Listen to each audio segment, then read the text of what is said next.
The hospital room smelled of antiseptic and false hope. Dr. Hartfield's mouth continued moving, but I heard nothing after 3 weeks.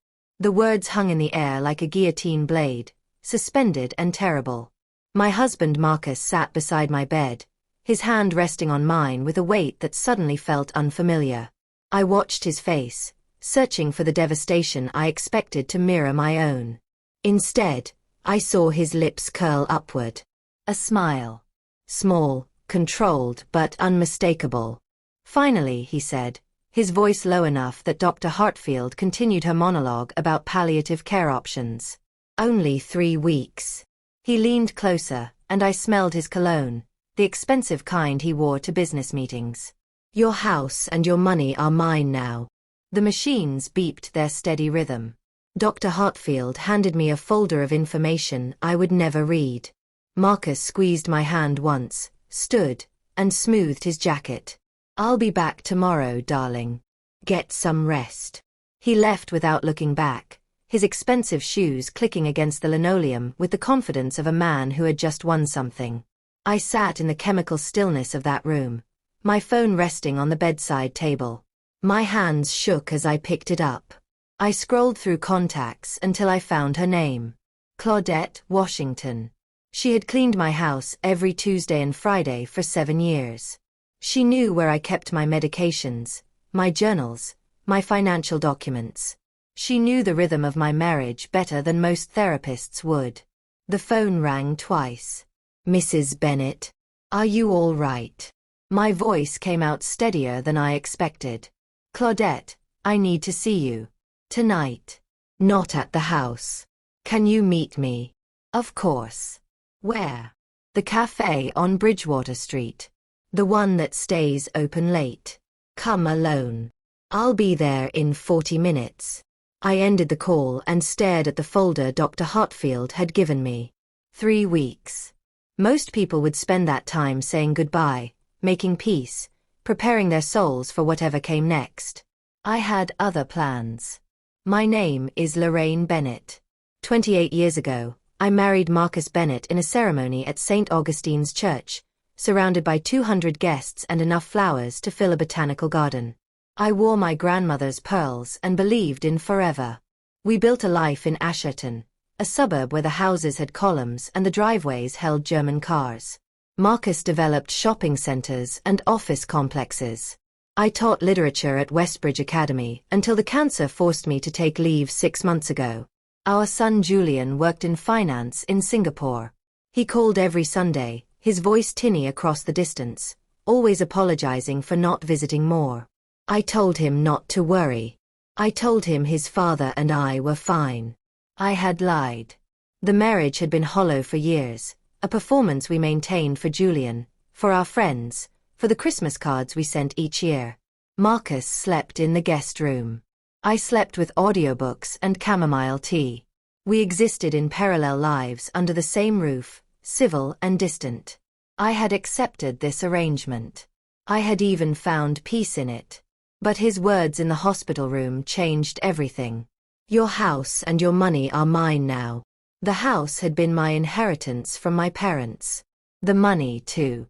My father had been a successful architect, my mother a judge. They had left everything to me with the specific instruction that it remain in my name alone. Marcus had never protested this arrangement. I thought he respected it.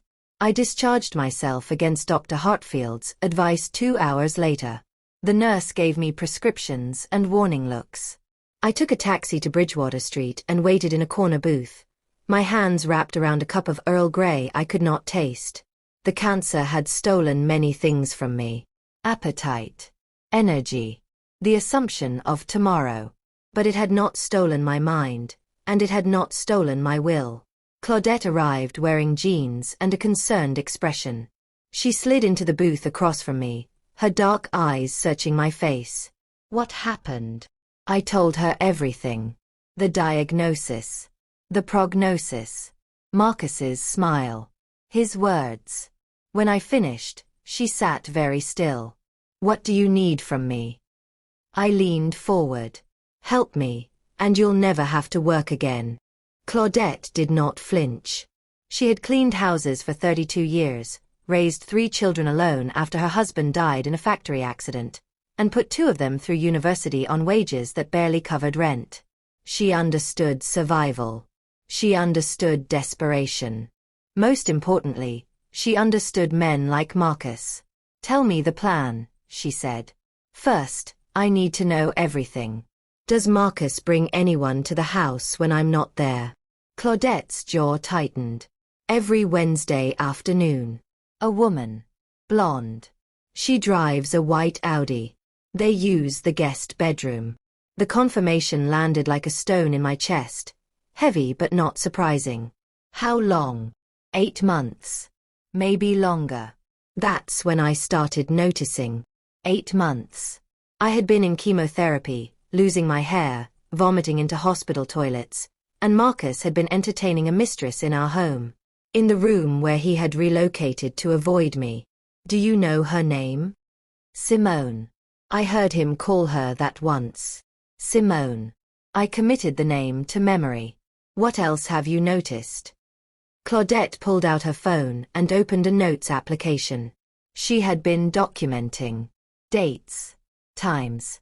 The cleaning lady who nobody noticed had been paying attention.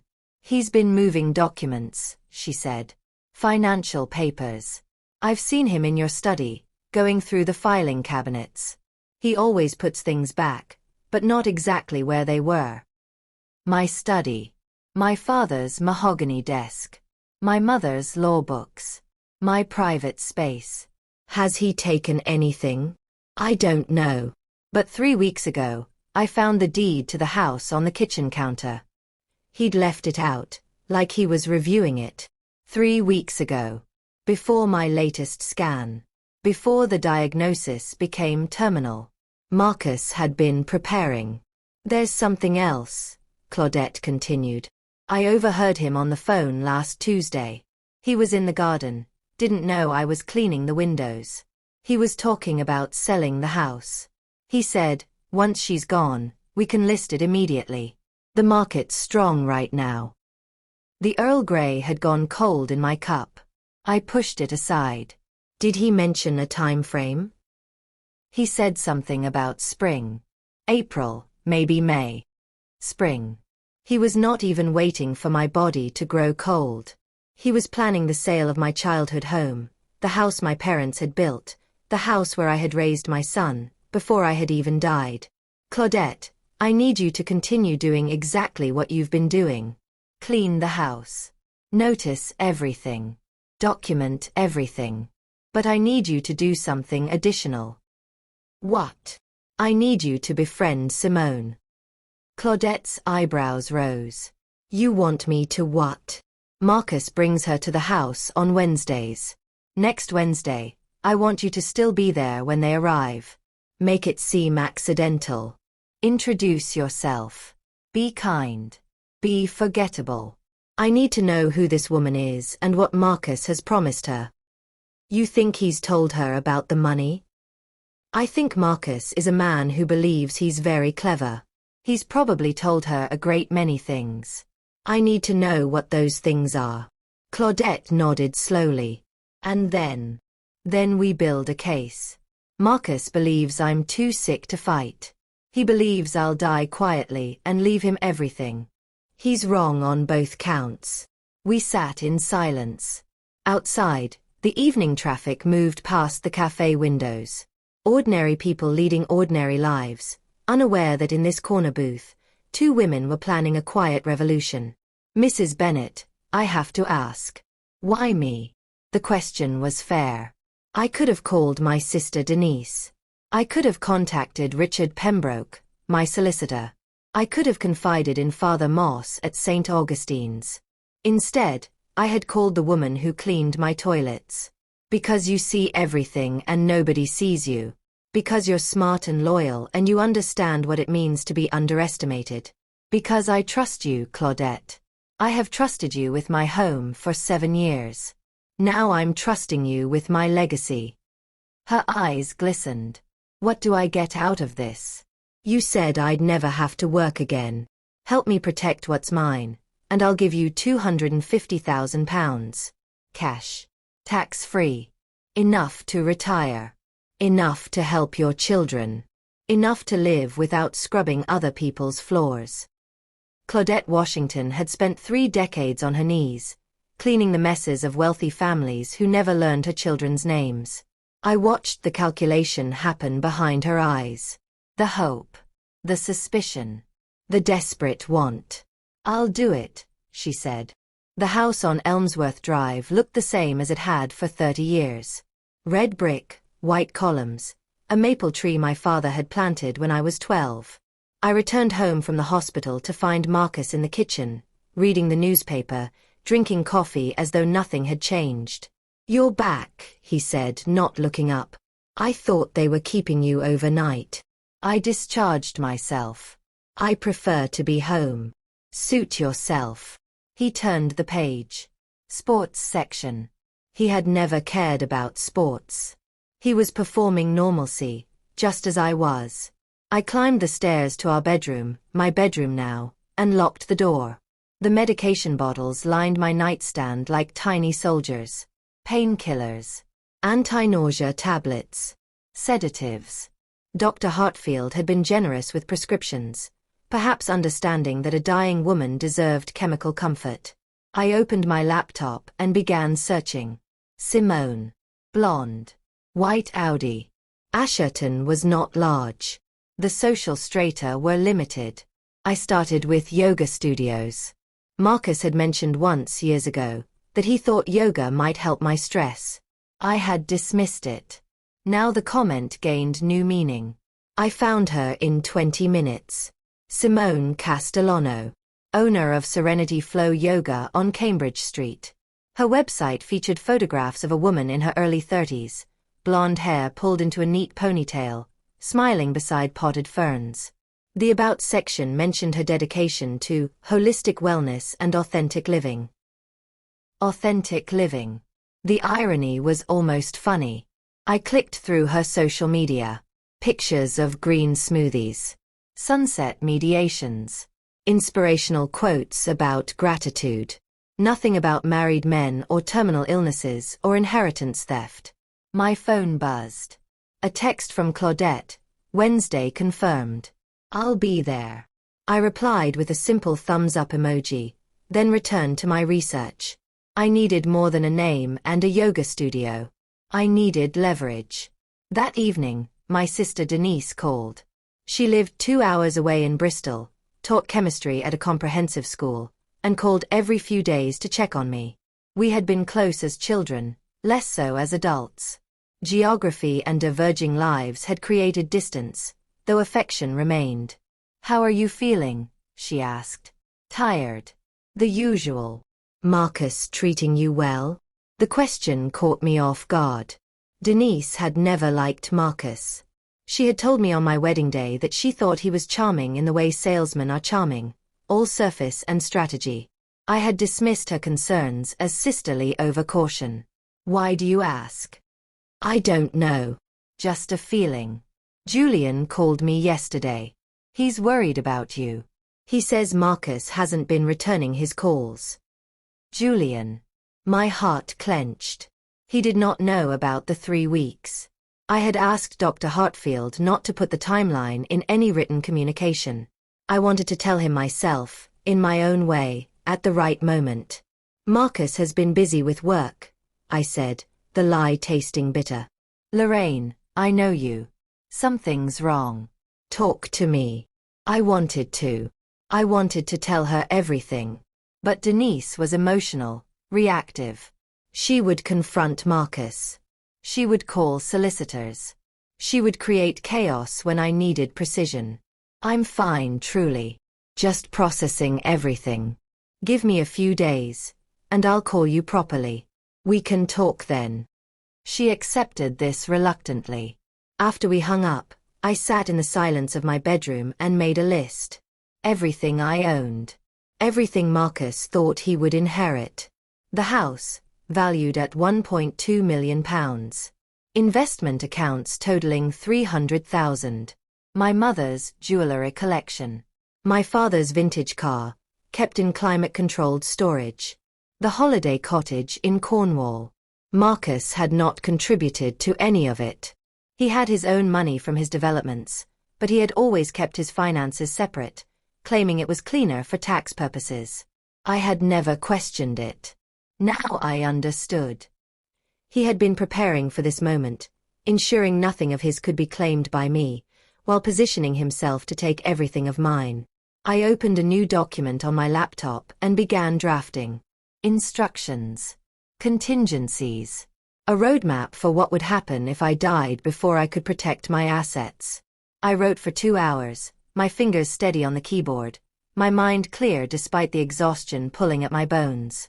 At midnight, I saved the document to an encrypted folder and backed it up to 3 separate locations.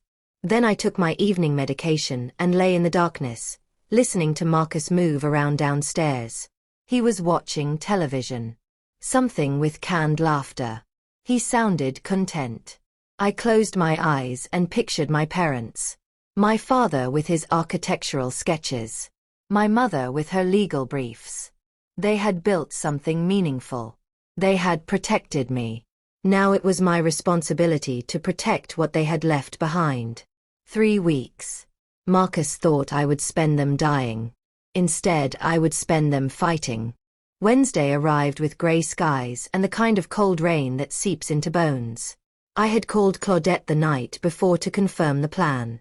She would arrive at the house at 2 o'clock, her usual cleaning time. Marcus typically brought Simone around 3. Claudette would position herself to encounter them naturally. What should I say? Claudette had asked. Be yourself.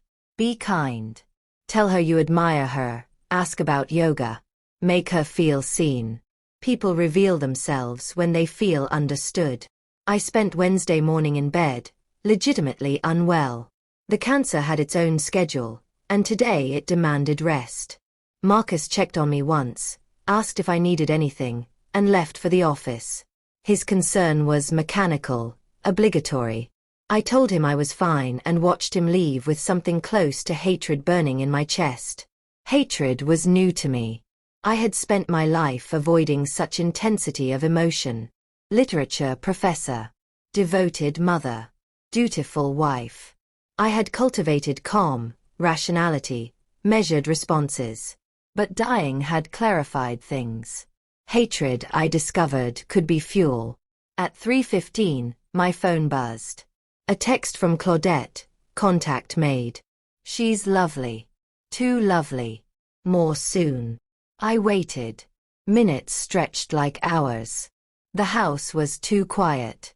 I could hear the old pipes settling, the wind against the windows, the distant sound of a door closing downstairs. They were in the guest bedroom. In my house. In the room where Marcus slept rather than sleeping beside his dying wife. At 4:30, I heard a car start. The white Audi, presumably. Simone leaving. 10 minutes later, Marcus's footsteps on the stairs. He knocked on my bedroom door. Lorraine. You awake? Yes. Come in. He entered, already loosening his tie. He had showered. I could smell the soap, different from his usual brand. Hers, probably. He was washing away evidence like a guilty teenager. How are you feeling? About the same. How was work? Tedious. Contractors are idiots.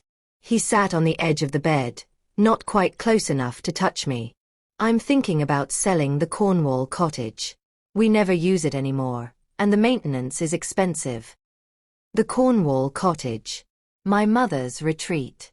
The place where she had written her most important legal opinions, where I had spent childhood summers collecting shells and reading novels on the beach. That cottage is mine, I said quietly. Well, yes. But I'm your husband. These decisions affect both of us. I'm just thinking practically. About what happens after I die. Marcus had the decency to look uncomfortable. That's not what I meant. Isn't it?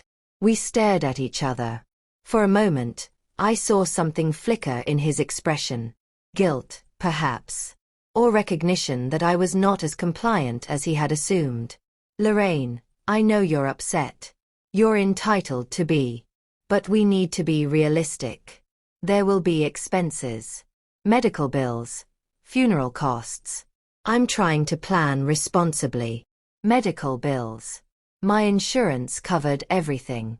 Funeral costs. I had already paid for my arrangements 18 years ago, a morbid bit of planning during a estate organization phase. Marcus knew this. He was lying poorly, which meant he thought I was too sick to notice. I appreciate your concern, I said, matching his false tone. Let's discuss it another time. I'm tired.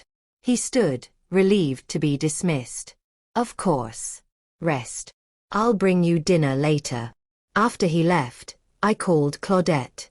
She answered on the first ring. Tell me everything. She's 32. Teaches yoga. Grew up in Manchester. Moved to Asherton 3 years ago after a bad divorce. She thinks Mr. Bennett is separated from you, waiting for the right time to file for divorce. She has no idea you're sick. The information landed with grim satisfaction. He told her we're separated? More than that. He told her you're difficult. That the marriage has been over for years. That you're holding on to the house out of spite. She feels sorry for him. Does she know about the money? She knows he's comfortable. She mentioned he's generous, takes her to nice restaurants. But she doesn't know specifics. I don't think she's with him for money. She seems like she genuinely believes he's a good man in a bad marriage. A good man. Marcus had always been excellent at performance. Charming at dinner parties. Generous with tips. He remembered names, asked after people's families. He was the kind of man other men wanted to have a beer with, the kind of man women thought would be a good husband. Did you get her phone number? I did. She gave it to me willingly. Said she's offering a new student discount if I'm interested in classes. Perfect. Sign up for a class. Friday evening if possible. I need you to build trust. Mrs. Bennett, can I ask something? Of course. What exactly are you planning? I had been asking myself the same question. Revenge seemed too simple. Justice too abstract. What I wanted was protection. For my legacy. For my son. For the memory of my parents who had trusted me to preserve what they built. I'm planning to ensure Marcus gets exactly what he deserves, I said. Nothing more. Nothing less. Claudette attended her first yoga class at Serenity Flow on Friday evening. She texted me afterwards. My back hurts. She's very bendy. Also very trusting. Invited me for tea next week. Tea. Perfect. The British ritual of secrets shared over warm beverages. I spent Friday in my study, going through financial documents. My father had been meticulous about record keeping, and I had inherited his habits. Every investment was documented. Every property transfer recorded. Every decision logged and justified. The house deed sat in front of me. Elmsworth Drive property, purchased by Charles and Margaret Hartwell in 1982. Transferred to Lorraine Hartwell Bennett upon their deaths in 2008. Marcus Bennett held no claim. The deed was clear. Yet I knew that without a will explicitly stating otherwise, British inheritance law would complicate matters. Spouses had rights. Marcus could contest. He could delay. He could make Julian's life difficult during what would already be the worst period of his existence. I needed Richard Pembroke. My solicitor was old-fashioned in the best ways. He still used fountain pens and kept paper files. He had handled my parents' estate and had been gently suggesting for years that I update my own will. I had been procrastinating, not from superstition but from the stubborn belief that I had time. I called his office. His secretary, a woman named Maureen who had been with him for 40 years, answered with her usual efficiency. Pembroke and Associates. Maureen, it's Lorraine Bennett. Is Richard available? I need to schedule an appointment. Urgently. Oh, Mrs. Bennett. How lovely to hear from you. Let me check his diary. A pause. He has an opening Monday morning. 10 o'clock. Perfect. Thank you, Maureen. May I ask what this concerns? Richard likes to prepare. Estate planning. Will revision. I see. I'll let him know. He'll have everything ready. I ended the call and made notes. What to tell Richard? How much to reveal? Solicitors were bound by confidentiality, but I needed to be strategic. I needed documents that would protect my assets without alerting Marcus that I suspected anything. That evening, Marcus announced he was going out. Dinner with clients. He would be late. I nodded, took my medication, and waited 30 minutes before pulling on a jacket and calling a taxi. The address I gave the driver was in the newer part of town, where apartment complexes had replaced Victorian houses. Building 7, Unit 12. Simone Castellano's residence, according to the electoral roll I had accessed through a database my mother had subscribed to for her legal research. The subscription was still active, paid annually from an account Marcus knew nothing about. I did not have a plan beyond observation. I wanted to see where she lived. I wanted to understand the life my husband was building with her while I died. The taxi dropped me outside a modern building with glass doors and a security panel. I could not enter without a code, so I waited across the street, standing in the shadow of a bus shelter. The rain had stopped, leaving everything damp and reflective. Streetlights created golden pools on the pavement. 15 minutes passed. 20. My body ached. I should have been home, resting, preserving what little energy remained. Instead, I stood in the cold, watching a building that meant nothing to me. Then I saw him. Marcus, emerging from a black Mercedes I did not recognize. Not his car. He walked to the building, entered a code without hesitation, and disappeared inside. 10 seconds later, a light turned on in a fourth-floor window. I watched the silhouette of two people embrace. Watched them move away from the window. Watched the light eventually dim. I called another taxi and went home. I did not cry. Crying required energy I needed for other purposes. Instead, I sat in my study and wrote down every detail. The building. The unit. The time. The car. Evidence accumulating like snow, quiet and relentless. When Marcus returned at midnight, I was in bed, apparently asleep. He moved quietly, considerate of my rest. He had always been considerate in small, meaningless ways. He refilled my water glass without being asked. He remembered to buy my preferred brand of tea. He performed the gestures of care while hollowing out the substance of our marriage. The next morning, I received an email from Julian. He was planning to come home. Not immediately, but soon. He had requested leave from work. He wanted to spend time with me before the end. His words were careful, loving, terrified. I replied quickly, assuring him there was no rush. I was stable, comfortable. He should not disrupt his career. We would have time. I lied because I needed time. Time to execute my plan. Time to ensure that when Julian did come home, he would inherit what was rightfully his, not watch it disappear into Marcus's hands while he stood helpless in grief. On Sunday, Father Morse visited. He came monthly, bringing communion and conversation.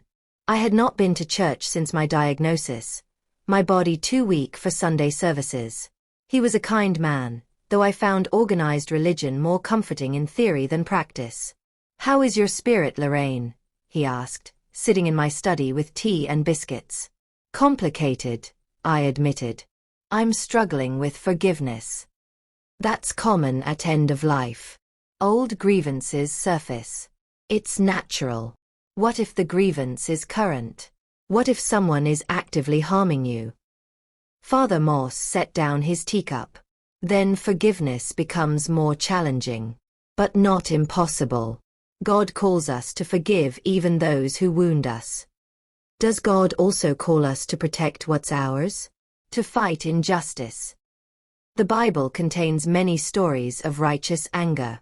Jesus overturning tables in the temple. David confronting Goliath. Faith doesn't require passivity. Even when death is imminent. Especially then. How we face death reveals who we truly are. If you have something to protect, protect it. If you have truth to speak, speak it. But do it with clean hands and a clear conscience. Clean hands. I thought about Marcus's hands on mine in the hospital. I thought about Simone's hands on him. I thought about my own hands, now thin and veined, once strong enough to carry my infant son, to plant roses in the garden, to sign my name on mortgage documents.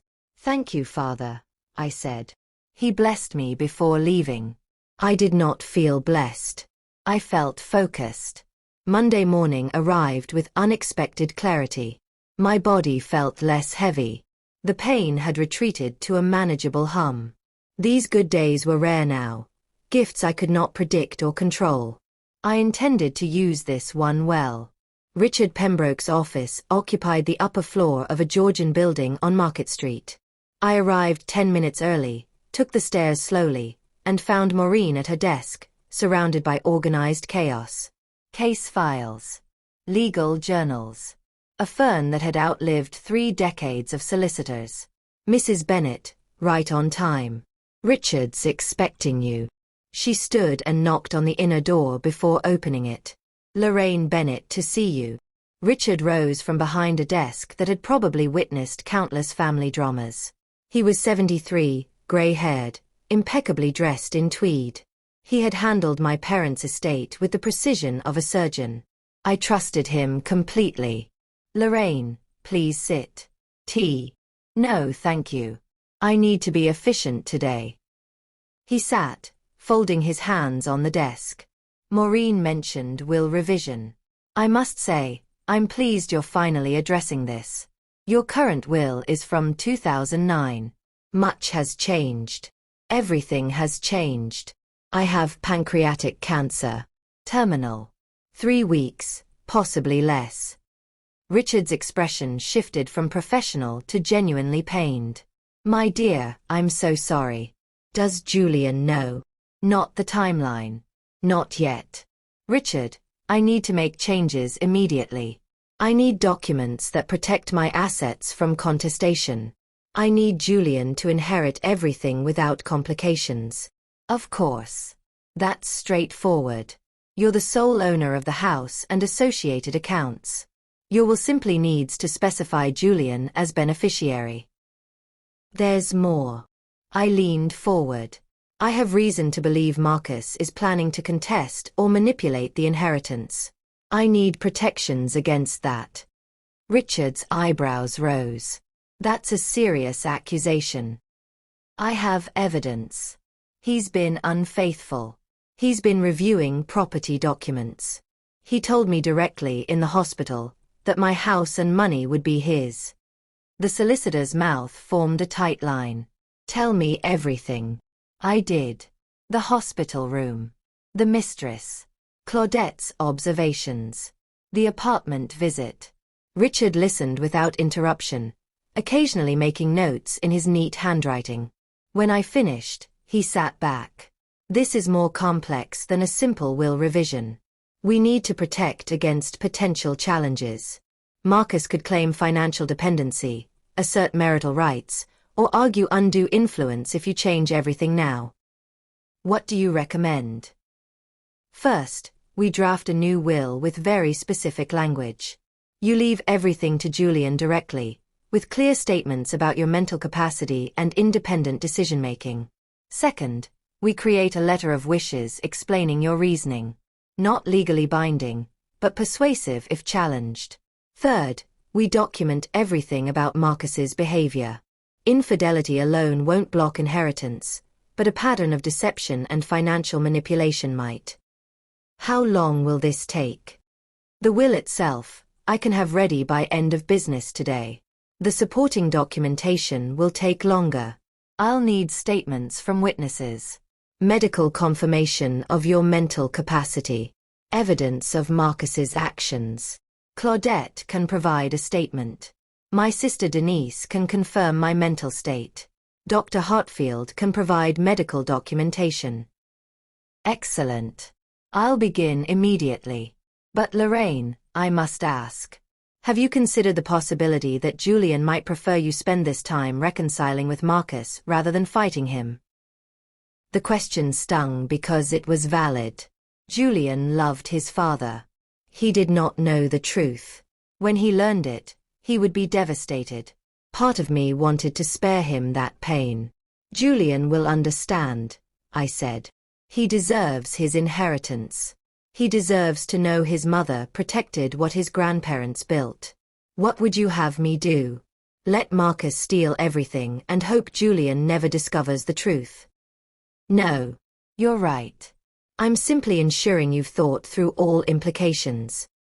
I've thought of little else. Richard nodded. Then we proceed. I'll have documents ready for signature this afternoon. Maureen will call you. I left the office feeling lighter despite the exhaustion creeping back into my limbs. One step completed. Many remained. At home, I found Claudette in the kitchen, preparing lunch. She had her own key, let herself in on cleaning days. Today was not a cleaning day. You're here early, I said. I brought soup. Vegetable. You need to eat. The kindness broke something in me. I sat at the kitchen table and let her serve me soup I could barely taste. My appetite had mostly disappeared, but I ate to please her, to maintain strength, to continue the fight. I had tea with Simone yesterday, Claudette said, sitting across from me. She talked a lot. About Mr. Bennet. About their future together. What future? She thinks they're going to get married. She thinks after your divorce is finalized, they'll travel. Maybe move somewhere warmer. Spain, possibly. She's already learning Spanish. Spain. Marcus hated heat. He burned easily and complained about humidity. He was promising Simone a life he would never actually live because he did not need to deliver. He needed her compliant, available, and ignorant until I died. After that, who knew? Perhaps he would marry her. Perhaps he would discard her. Either way, she was a pawn. Did she mention money? Not directly. But she said Mr. Bennet told her not to worry about finances. That he would take care of everything. She seemed relieved. I think she's been struggling with the yoga studio. Rent is expensive. So he's supporting her financially? I believe so. She mentioned he paid for her car repairs last month. £3,000. £3,000. My money, funneled through Marcus to his mistress. I felt my hands tighten around the soup spoon. Claudette, I need you to continue building trust with her. I need detailed information about what Marcus has promised. I need proof that he's been using marital assets to support his affair. How do I get proof? Ask her to show you pictures. Receipts. People love to share evidence of their happiness. She trusts you. She'll show you. Claudette nodded. Mrs. Bennet, can I ask you something personal? Of course. Are you angry? Or are you hurt? I considered the question. Both. Neither. I'm efficient. Anger and hurt are luxuries I cannot afford. I have 3 weeks to protect my son's inheritance. Emotions can come later. Or never. Perhaps they'll die with me. That's very cold. Cancer makes you cold. Or perhaps it reveals what was already there. I've never been particularly warm, Claudette. I'm good at performing warmth. Teaching literature requires empathy, or at least the appearance of it. But underneath, I've always been practical. My mother was the same. She could sentence someone to prison and go home and cook dinner without losing sleep. She believed in order, in justice, in protecting what mattered. So do I. Claudette studied me. You're stronger than people think.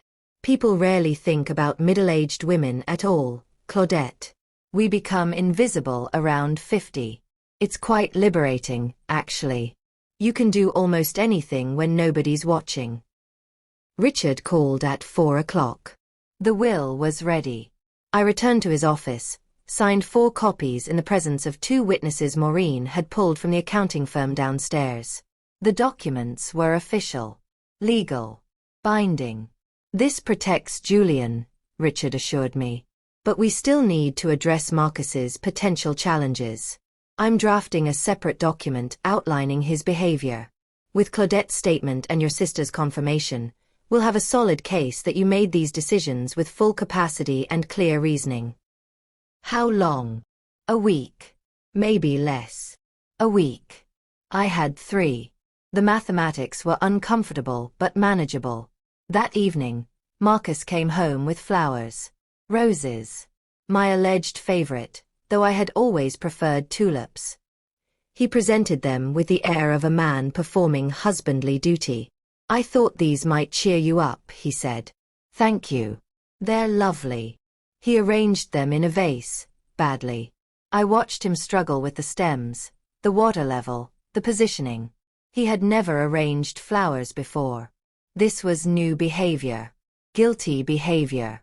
Or perhaps preparatory behavior, practicing the role of grieving widower.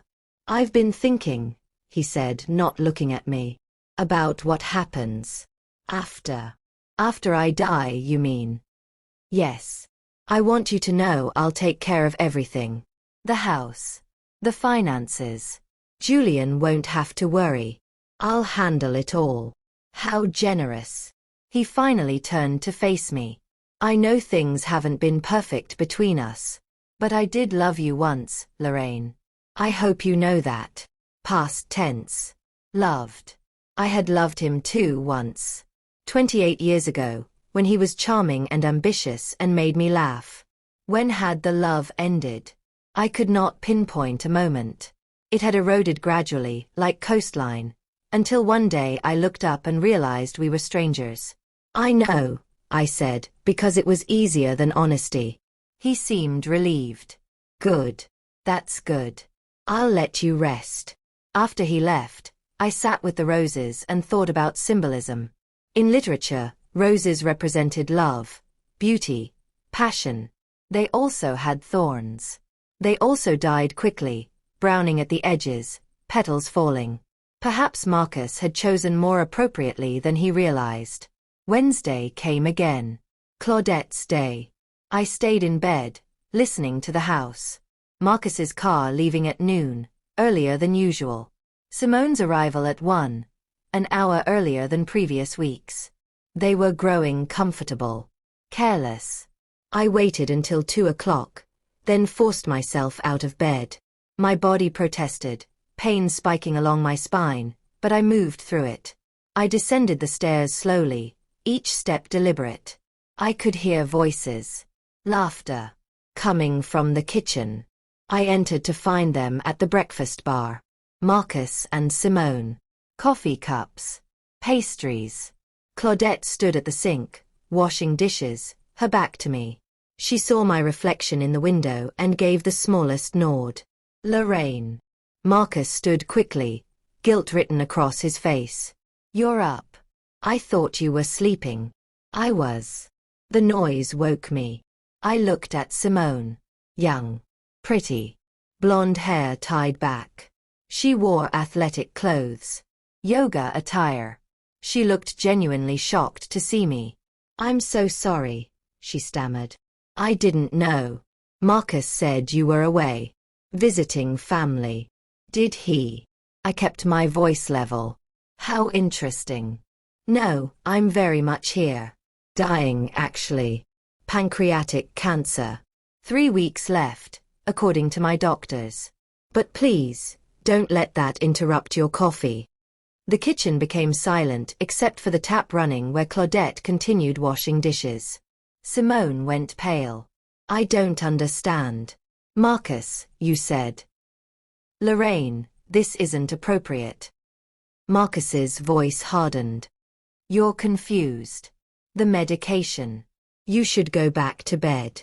I'm not confused. I'm dying, but my mind is perfectly clear. Clear enough to see my husband entertaining his mistress in my kitchen. Clear enough to understand what's been happening in my house while I've been too weak to notice. Simone stood, her chair scraping against the tile. I'm leaving. I'm so sorry, Mrs. Bennet. I had no idea. He told me you were separated. He said the divorce was nearly final. There is no divorce.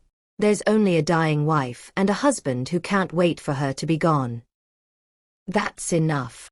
Marcus slammed his hand on the counter. Simone, wait outside. I'll explain. This is a misunderstanding. But Simone was already moving towards the door, grabbing her bag, her face a mixture of horror and betrayal. She looked at Marcus one last time. You lied to me. About everything. Simone, please.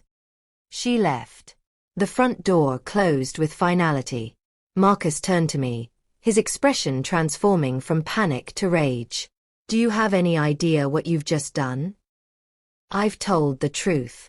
Something you seem incapable of. You're destroying everything. My relationship. My happiness. You can't stand to see me with someone who actually cares about me. Someone you've been lying to.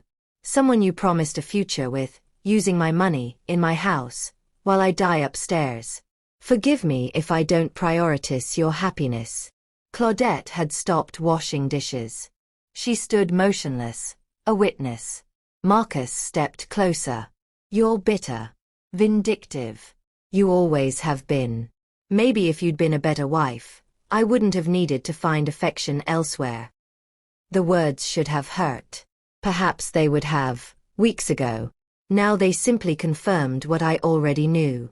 Marcus was a man who blamed others for his choices. A man who believed he deserved everything and owed nothing. Get out of my house, I said quietly. Your house. This is our house. Our marriage. My house. My father built it. My mother left it to me. You have no claim. And soon, you'll have no place in it. You can't kick me out. I'm your husband.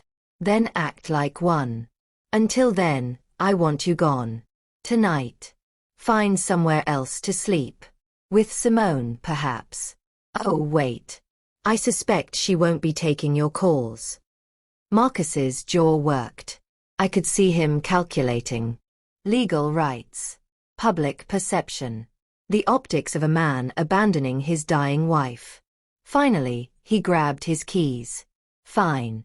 I'll stay at the office. But this isn't over, Lorraine. When you're gone, everything here becomes mine. The house. The money. All of it. We'll see. He left. The house shuddered with the force of the door closing. I stood in my kitchen, shaking not from fear but from adrenaline. Claudette turned from the sink. Mrs. Bennet, are you all right? I'm perfect. Did you record it? She pulled her phone from her apron pocket. Every word. The recording changed everything. Marcus making clear his intentions. His entitlement. His absolute conviction that my assets belonged to him. Richard listened to it twice, making notes, his expression growing grimmer with each repetition. This is remarkable, he said. Legally, it's not conclusive on its own. But combined with Claudette's testimony and the pattern of behavior, it paints a very clear picture. More importantly, it demonstrates your lucidity and your reasonable concerns about his intentions. Can Julian hear this? Not yet. Let's wait until everything is secured. No need to cause him additional distress until necessary. I agreed, though part of me wanted Julian to know immediately. To understand who his father truly was. But Richard was right. Julian was half a world away. He could not help. He could only worry and grieve and feel helpless. Better to spare him until the battle was won. Marcus did not return home. He sent a text, staying at a hotel. Needs space. We'll talk when you're rational. Rational. As though recognizing theft and infidelity was irrational. As though dying women owed their husbands courtesy and silence. Claudette moved into the guest room. I did not ask her to. She simply appeared one evening with a small suitcase and announced she was staying until the end. Someone needs to make sure you eat. Take your medications. Don't die alone while that man plots against you. Denise visited on Friday. I had finally called her, explained some of what was happening. Not everything. Enough. She arrived in a fury, ready to murder Marcus with her bare hands. That absolute bastard, she hissed, pacing my study. 28 years. He waited 28 years, and the moment you're vulnerable, he shows his true nature. He showed it before. I simply wasn't looking properly. What can I do? How can I help? Richard needs a statement from you. Confirming my mental capacity. Confirming that these decisions are mine, made freely and with full understanding. Of course. Anything. Lorraine, I'm so sorry. For all of it. The cancer. Marcus. The timing. The timing is almost funny. If I had another year, he might have gotten away with it. I'd have died never knowing. He'd have inherited everything and Julian would never have suspected. But 3 weeks forced his hand. He couldn't wait. And that impatience will destroy him. Denise sat across from me. You've changed. You're harder than I remember. Dying is clarifying. All the social niceties fall away. All the performed emotions. What's left is truth. Stripped down and uncomfortable, but truth nonetheless. Do you hate him? I considered. No. Hatred requires energy I don't have. I simply want justice. I want Julian protected. I want my parents' legacy preserved. Marcus is irrelevant except as an obstacle to those goals. That's very cold, Lorraine. So everyone keeps telling me. Over the weekend, I received emails from Julian. He was booking flights. Leaving Singapore in 10 days. He would be home soon. He wanted to spend my final days together, as a family. The word family felt sharp. We had not been a family in years. We had been 3 people sharing space, performing roles, maintaining appearances. I replied, I love you. I cannot wait to see you. Your father and I are having some difficulties, but don't worry. Focus on your travel arrangements. Everything here is under control. Everything was, indeed, under control. Richard completed the supporting documentation. Claudette provided her statement, detailed and damning. Denise provided hers, confirming my mental clarity and independent decision-making. Dr. Hartfield submitted a letter confirming that while my body was failing, my cognitive function remained sharp. The package was complete. My assets were protected. Julian was secured as sole beneficiary. Marcus's claims were preemptively dismantled. On Monday, 2 weeks after Dr. Hartfield's original prognosis, Richard filed the documents with the probate registry. Advance preparation. In the event of my death, everything was established. No ambiguity. No loopholes. This is as airtight as possible, Richard assured me. Marcus can challenge, but he won't win. The evidence is overwhelming. His behavior, your capacity, the clear lineage of assets. Julian will inherit everything. Thank you, Richard. My dear, I wish we were meeting under better circumstances.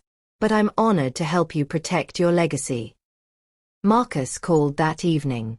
First time in 4 days. His voice was careful, controlled. Lorraine, we need to talk. This situation is untenable. I want to come home. No. That's my house too. Actually, it's not. It never was. My name is on the deed. Exclusively. You have no legal claim. I'm your husband. I have rights. You have the rights of someone who's been faithful, supportive, and honest. You've been none of those things.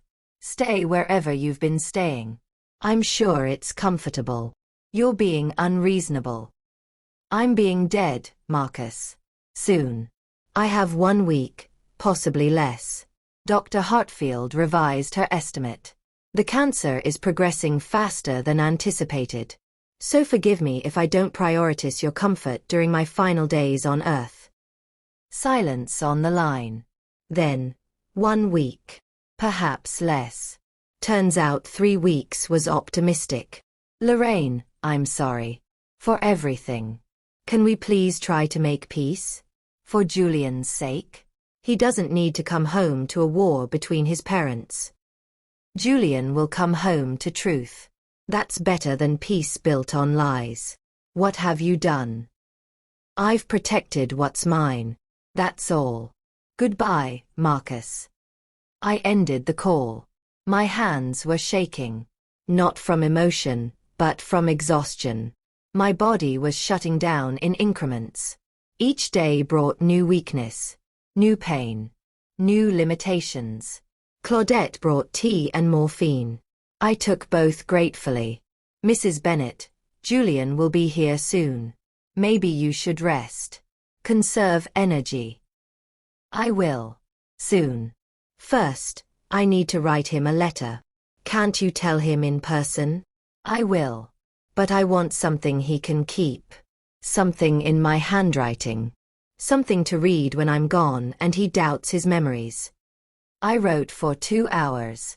My handwriting, usually neat, became gradually less controlled as fatigue overtook precision. But the words were clear. The truth laid out methodically. Marcus's betrayal. The protection of assets. The reasons for my choices. I wrote, Julian, if you're reading this, I'm gone. Know that every decision I made in my final weeks was motivated by love for you and respect for your grandparents. Your father is not evil, but he is weak. Weak people do terrible things when they believe no one is watching. I was watching. I protected you because that's what mothers do. Be angry if you need to be. Grieve however you must. But don't let anyone tell you I was bitter or vindictive. I was a mother protecting her child. Nothing more. Nothing less. All my love, always. Mum. I sealed the letter in an envelope. Wrote Julian's name on the front. Left it on my desk where Denise would find it. Then I let Claudette help me to bed. The morphine was taking effect, pulling me down into darkness. My last conscious thought was satisfaction. I had fought. I had won. Now I could rest. I did not die. Not immediately. The human body is stubborn even when the mind is ready. I woke Tuesday morning to find Denise asleep in the chair beside my bed. Claudette had called her sometime in the night, worried I was slipping away. But dawn came and I was still present, still breathing, still conscious of pain and light and time passing. You're awake, Denise said, jerking upright. How do you feel? Like death. But slowly. She laughed, though tears were visible. You're terrible. Even now, you're terrible. Consistency is important. Julian called at midday. He had landed. He was at Heathrow. He would be in Asherton in 3 hours. Hearing his voice broke something in me that cancer had not managed. My son. My beautiful, kind, unknowing son. Mum, I'm coming. Hold on. Please. I'm here, darling. I'm waiting for you. Dad hasn't been answering calls. Is he there? Your father is staying elsewhere temporarily. It's complicated. We'll explain when you arrive. What's happening? Mum, please tell me. Soon. I promise. Just get here safely. When he arrived, I was sitting in my study, dressed in real clothes rather than pajamas. I had applied makeup, poorly. I wanted to look alive for him. Mothers do absurd things. Julian stood in the doorway, and I saw him see me. Really see the deterioration. The weight loss. The grayness. The physical reality of dying. His face crumpled. Oh, Mum.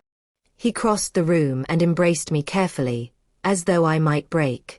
Perhaps I would. I held him and smelled his familiar scent, soap and laundry detergent, and something uniquely him that had not changed since he was small. I'm so glad you're home. Where's Dad? Sitting down, darling. We need to talk. Denise and Claudette joined us. I told Julian everything. The hospital room. Marcus's words. Simone. The assets. The protection plan. The recording. Everything I had discovered and everything I had done. He listened without interrupting, his expression cycling through confusion, disbelief, anger, devastation. When I finished, he sat in silence. Finally, I need to talk to Dad. He's at the Riverside Hotel. Room 304. You've been tracking him? I've been thorough. Julian left. I did not stop him. He needed to hear Marcus's version. He needed to confront his father. He needed whatever closure that conversation might provide. He returned 3 hours later. His eyes were red. He looked older than when he had left. He admitted everything. He said he deserves the inheritance because he's been the one here, the one dealing with your illness, the one making sacrifices. Sacrifices. His word. He said you've always been cold. That the marriage was dead years ago. That he found connection with someone who appreciated him. Did he mention the money? Eventually. He said he thought you'd understand. That after you were gone, it made sense for him to inherit. That you'd want him provided for. And you believe him? No. Julian's voice was steady. I believe you. I've always believed you, Mum. Even when I didn't want to. You've never lied to me. He has. Not about this. But about smaller things. I remember now. Little inconsistencies. Times his story didn't match reality. I ignored it because he's my dad and I wanted to think the best of him. You still can think the best of him. He's flawed, not monstrous. He tried to steal your inheritance. My inheritance. Grandma and Grandpa's legacy. That's monstrous. It's human. Disappointing, but human. We sat together, my dying body and his grief. Claudette brought soup none of us ate. Denise answered phone calls I could not handle.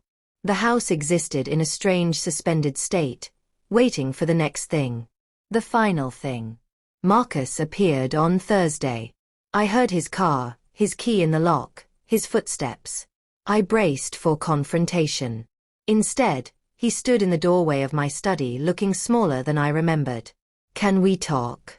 Privately. Julian and Denise left reluctantly.